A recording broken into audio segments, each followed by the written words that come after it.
আজকের এই জনসভার মাধ্যমেই আমাদের নির্বাচনী জনসভা শেষ এবং আগামীকাল সকাল 7টা পর্যন্ত মূলত নির্বাচনী প্রচার চলবে, এরপর নির্বাচনী প্রচার বন্ধ।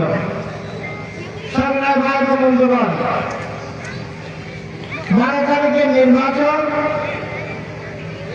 বাংলাদেশের জন্য অত্যন্ত গুরুত্বপূর্ণ একটা বিষয়। কারণ 12 তারিখের নির্বাচন এই জাতি কোন দিকে যাবে তা ঠিক হবে। 12 তারিখের নির্বাচনের মাধ্যমে কেমন বাংলাদেশ আমরা পাব এটা সেদিন নির্ধারিত হবে। সুতরাং 12 তারিখের নির্বাচন জাতির জন্য অত্যন্ত গুরুত্বপূর্ণ। এই নির্বাচনের মাধ্যমে আমরা কি অতীতের যে অশান্ত পরিবেশ ছিল আমরা কি আবার সেই দিকে ফিরে যাব, না আমরা শান্তিপূর্ণ বাংলাদেশের দিকে ফিরে যাব? এজন্য প্রথমে আমার বক্তব্য হল, এই 12 তারিখের নির্বাচনে আমরা জুলাই সনদের স্বীকৃতি হিসাবে আমরা গণভোটে হাতে ভোট দিব। কিসে ভোট দিব? হাতে ভোট দেওয়ার অর্থ হল আমরা পেছনের গুলি আর চাই না, আমরা চাই নতুন বাংলাদেশ। কারণ পেছনের বাংলাদেশের অবস্থা এমন ছিল, এক ব্যক্তির হাতে বাংলাদেশের সব ক্ষমতা, এক ব্যক্তি আজীবনের জন্য প্রধানমন্ত্রী। আমরা এরকম বাংলাদেশ চাই না। আমরা চাই এই দেশের মানুষ স্বাচ্ছন্দ্যবোধের সাথে জীবনযাপন করতে পারে, এইরকম বাংলাদেশ। সংগ্রামী ভাই ও বন্ধুগণ, বাংলাদেশ জামায়াত ইসলামী এই দেশের মানবতার কল্যাণে কাজ করে। আমরা যারা বাংলাদেশে জন্মগ্রহণ করেছে, বাংলাদেশের মানুষ, তিনি যেই ধর্মের যে বর্ণের হোক না কেন, আমরা তার কল্যাণে কাজ করতে চাই। আমরা মানুষের মধ্যে বিভাজন করতে চাই না। বিভাজন আবশ্যিকতার কারণে, কিন্তু আমরা এই দেশের নাগরিক হিসেবে আমরা সবাই এক, সকলেই সমান নাগরিক অধিকার ভোগ করা আমাদেরকে সুযোগ পেতেই হবে। সম্মানিত ভাই এবং বন্ধুগণ, বাংলাদেশ জামায়াত ইসলামী এজন্য এই দেশের হিন্দু, মুসলিম, বৌদ্ধ, খ্রিস্টান সকলের কল্যাণে কাজ করে। আপনাদের নিশ্চয় মনে আছে 24-এর যে পরিবর্তন, এই পরিবর্তনের সাথে সাথে আমাদের দেশে হিন্দুরা অনেক ভয়ে তারা আতঙ্কিত ছিল, কি জানি কখন কি হয়। ঠিক কিনা?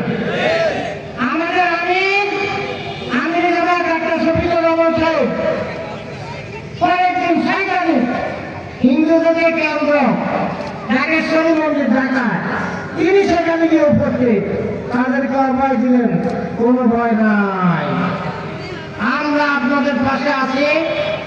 আর সারা বাংলাদেশের জামায়াত ইসলামীর সকল নেতা কর্মীদের প্রতি তিনি নির্দেশ দিলেন, আপনারা হিন্দুদের বাড়িঘর, জায়গা জমি, তারপর ধর্মীয় উপাসনালয়, এগুলাকে কেউ যাতে হস্তক্ষেপ করার সাহস না পায়, সেজন্য পাহারা দেওয়ার ব্যবস্থা করেন। সারা বাংলাদেশ শান্ত হয়ে গেছে।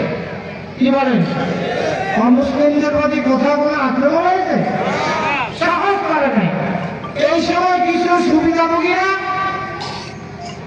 আমরা পেছনে দেখেছি, তাদের স্বার্থ আদায়ের জন্য অমুসলিমদের দোকানপাট, বাড়িঘর, ব্যবসা বাণিজ্যের মধ্যে তারা নানা রকম অত্যাচার করেছে। এই ইতিহাসটা আমাদের জানা ছিল। এই জন্য আমরা বলতে চাই, আমরা এমন এক বাংলাদেশ গড়তে চাই যেই বাংলাদেশের প্রতিটি মানুষ সমভাবে নাগরিক অধিকার ভোগ করবে।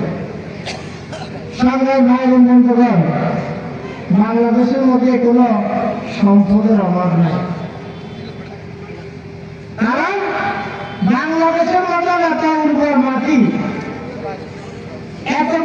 পাইনি।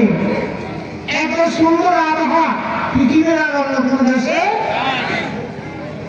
কিন্তু আমার জাতি দুর্ভাগ্য, আমাদের অভাব রয়েছে। যারা বাংলাদেশ চালাই দিয়েছে, যারা বাংলাদেশের নেতৃত্ব দিয়েছে, তাদের নৈতিক চরিত্রের অভাব ছিল।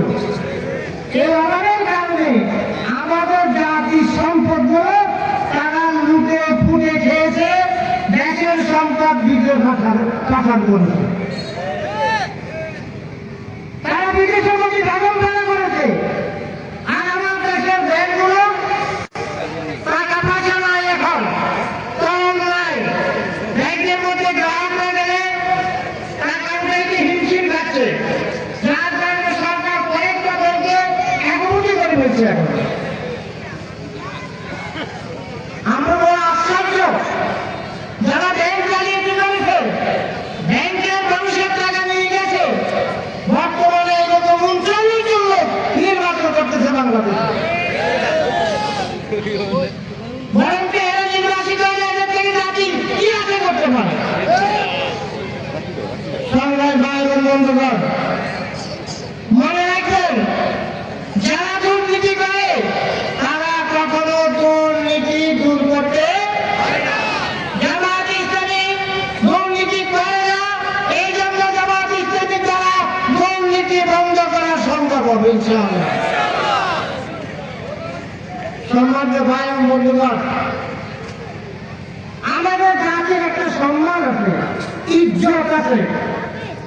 আজকে আমাদেরকে ভিক্ষার জন্য হাত পাততে পারে যে আমরা ফ্যামিলি কার্ড দেবো, বিধবা কার্ড দেবো, নির্বাচন ওখানে দেখা দেবেন, প্রতি মাসে 2,500 টাকা দেব। কি বলে ঠিক কিনা?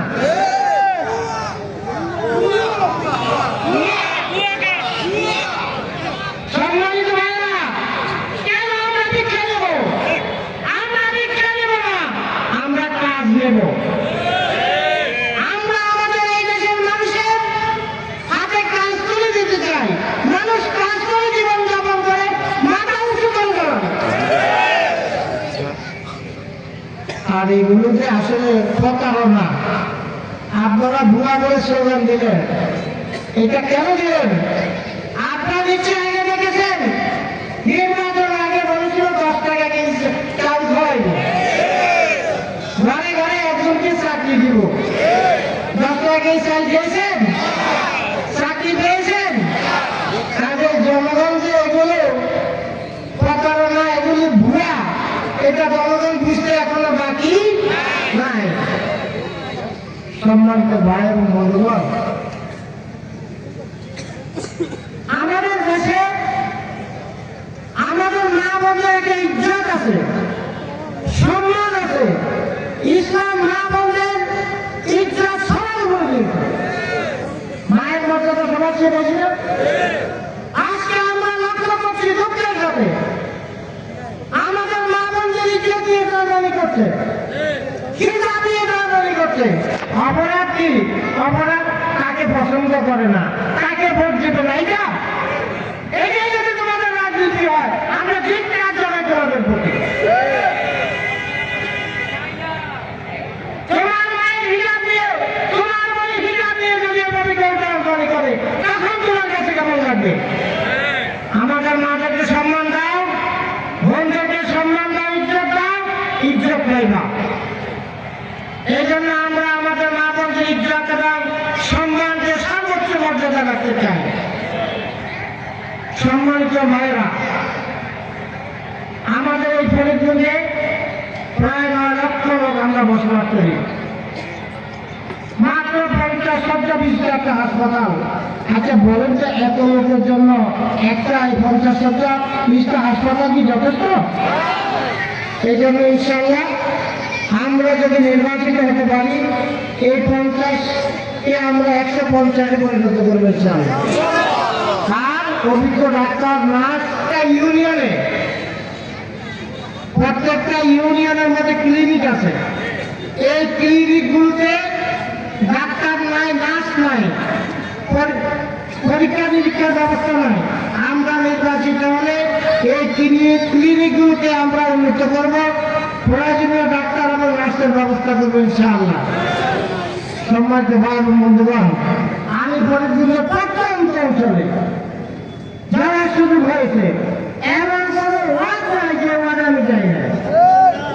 161 গ্রাম, দুই একটা গ্রাম হয়তো আমার আবার থাকতে পারে, তাকে সকল গ্রামে আমি গিয়েছি। আমি দেখেছি রাস্তাঘাটে কোথায় কি অবস্থা। ইনশাআল্লাহ আমরা নির্বাচিত হলে ইউনিয়নের রাস্তাগুলোর সাথে ফরিদপুর শহরের রাস্তাগুলোকে আরো প্রশস্ত করব, যোগাযোগ ব্যবস্থা যাতে আরেকটু ভালো হতে পারে সেই ব্যবস্থা করবো ইনশাআল্লাহ। আমরা বলেছিলাম আমাদের একেবারে পূর্ব অঞ্চলে সেই মানবী গড়িয়া তার লক্ষ্মীপুর এই সমস্ত অঞ্চলগুলির সাথে আমাদের ফরিদপুরের দূরত্ব অনেক বেশি। আমরা নির্বাচিত হলে আমাদের পূর্বাঞ্চলে একটি থানা ব্যবস্থা করবো ইনশাআল্লাহ, যাতে মানুষের যোগাযোগ ব্যবস্থায় অফিসারে কাজকর্ম করতে সহজ হয়। সংগ্রাম ভাই এবং বন্ধুগণ, আমাদের শিক্ষা প্রতিষ্ঠানগুলো দেখেন বড় আক্ষেপের বিষয়। শিক্ষা প্রতিষ্ঠানের সাথে যদি রাজনৈতিক প্রতিহিংসা থাকে তাহলে সেইটা একটু উন্নতি লাভ করতে পারে। এই ফরিদপুরের বেশ কয়েকটি শিক্ষা প্রতিষ্ঠান রাজনৈতিক প্রতিহিংসার কারণে অনেক পিছিয়ে পড়েছে, এখনো তাদের সেখানে টিনের ঘর। আমরা ইনশাআল্লাহ অগ্রাধিকারের ভিত্তিতে এগুলোর আমরা সমাধান করব। যারা এখনো বিল্ডিং পায় নাই তাদের বিল্ডিং পাওয়ার জন্য আমরা সর্বাধিক গুরুত্ব দিয়ে প্রয়োজনীয় ব্যবস্থা দেব ইনশাআল্লাহ। সম্মানিত ভাইরা, আপনারা জানেন আমাদের সমাজে একটা বৃহৎ অংশ মাদক আদর্শে জড়িত।